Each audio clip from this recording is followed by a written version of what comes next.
comment aménager une chambre pour enfants en utilisant SketchUp, qui est un logiciel de modélisation facilement, rapidement et sans se faire mal au dos, évidemment. C'est le sujet de cette vidéo. Allez, on y va!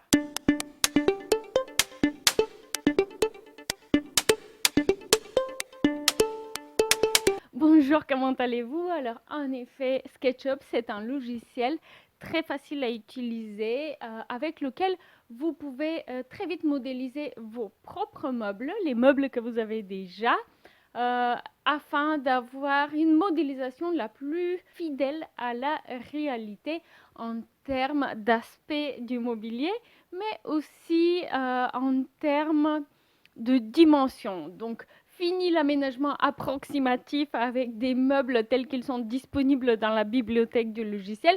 Fini le mal au dos où on pousse les meubles à gauche, à droite, juste pour se rendre compte qu'en fait c'est pire qu'avant. Je vous montre très rapidement comment modéliser vos meubles, comment les bouger à gauche, à droite, et vous allez pouvoir donc voir un exemple d'aménagement de chambre pour enfants aménagé dans les combles. Et donc, comme je vous disais, utiliser SketchUp pour réaménager une chambre d'enfant, c'est super simple. Et donc là, vous allez voir tout simplement comment on a fait une boîte à chaussures, la chambre à aménager.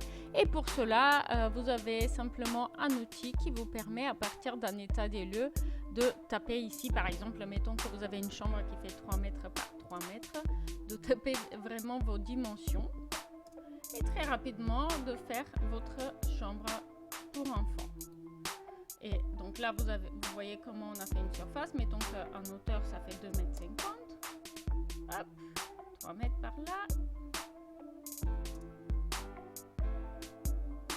Et 2,50 m. Et voici que nous avons une cloison de plus. Et là, avec 2,50 m de plus. Et ainsi de suite. Je disais qu'il est important de modéliser vos propres meubles parce que si sur SketchUp il existe un outil où on peut importer des objets, donc qui peut être très pratique, et trouver plein de choses. Voilà, chaise de bureau. Vous allez pouvoir trouver plein de choses, mais ça ne sera jamais vos meubles à vous, notamment si vous envisagez de réaménager une chambre avec le mobilier existant, simplement en bougeant les choses et en apportant quelques petites nouveautés. Voilà pourquoi il est important de modéliser vos propres meubles très simplement. Ça prend pas longtemps. Donc là, je vais utiliser ce petit cube-là pour faire par exemple une boîte de rangement ou une étagère. Et vous allez voir que c'est très rapide, seulement il faut prendre quelques petites habitudes. Mettons, allez, on va dire que c'est une immense boîte de rangement qui va faire les dimensions d'une chambre. Et on va dire que elle va ressembler à cela. Donc là, si vous décidez d'utiliser cette boîte qu'on vient de faire pour l'aménagement, ça va être un peu difficile parce que vous voyez, quand on sélectionne chaque petite surface, chaque petite arête, et donc ça va pas être facile vraiment de bouger cet objet. Alors qu'ici, vous allez remarquer, quand on sélectionne quelque chose, c'est le meuble entier qu'on sélectionne et qu'on pourrait bouger pour aller le mettre là où on a envie dans la chambre. Alors, comment faire cela? Sélectionnez le tout en faisant un cadre partant de la gauche vers la droite. Vous cliquez droit et vous faites créer un groupe. Et c'est tout. C'est pas plus compliqué que ça. Et donc maintenant, vous pouvez bouger le tout ensemble. Et c'est exactement ce que j'ai fait ici en modélisant donc tous les petits morceaux de meubles qui sont déjà préexistants. Et on va pouvoir les prendre et les déplacer pour les mettre là où on a envie de les mettre.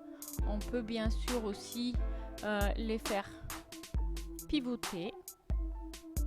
Et c'est pour ça que je vous disais que SketchUp, c'est un outil qui va être précieux. Et voici donc le résultat final de cette chambre à aménager avec le mobilier qui avait été dessiné au préalable. Donc, comme vous pouvez le voir, cette chambre, elle a l'inconvénient et l'avantage à la fois d'être aménagée dans les combles.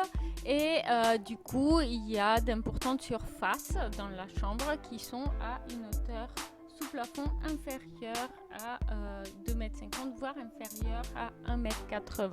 Par contre, s'agissant d'une chambre pour enfants, eh ben, ces zones-là peuvent néanmoins être utilisées, notamment ici, dans cette zone-là qui est dédiée aux jeux. Vous le savez, les jeunes enfants jouent souvent assis par terre, donc c'est parfait. Puis de l'autre côté, on a un petit dressing très rudimentaire qui a été aménagé avec des meubles de récup qui ont été placés ici. Et puis là, il peut y avoir un rideau qu'on tire devant pour cacher un peu le bazar. Au centre de la pièce, là où on a aussi la lumière naturelle qui vient du Velux, et puis là où on a le plus de hauteur sous plafond, on a placé le lit et le bureau de travail. Pourquoi? Parce que d'une part, l'enfant va pouvoir profiter du coup de lumière naturelle disponible pour travailler d'une part, et d'autre part, ce n'est un secret pour personne, les jeunes aiment sauter sur leur lit, donc là il y a de quoi faire. J'espère que vous avez apprécié cette vidéo. Si c'est le cas, n'hésitez pas à me donner un petit coup de pouce bleu, ça me fait toujours plaisir. Abonnez-vous à la chaîne et j'espère qu'on va se retrouver très rapidement. Notamment, n'hésitez pas à aller voir mon blog qui s'appelle Logement éco-responsable, où vous pouvez notamment télécharger votre copie de la checklist de la rénovation pour débutants, un document gratuit qui vous permet de connaître les étapes d'un projet de rénovation, les priorités à chaque étape et les professionnels qui vous accompagnent afin de mener à bien vos projets. Allez, à très bientôt en ligne. Au revoir.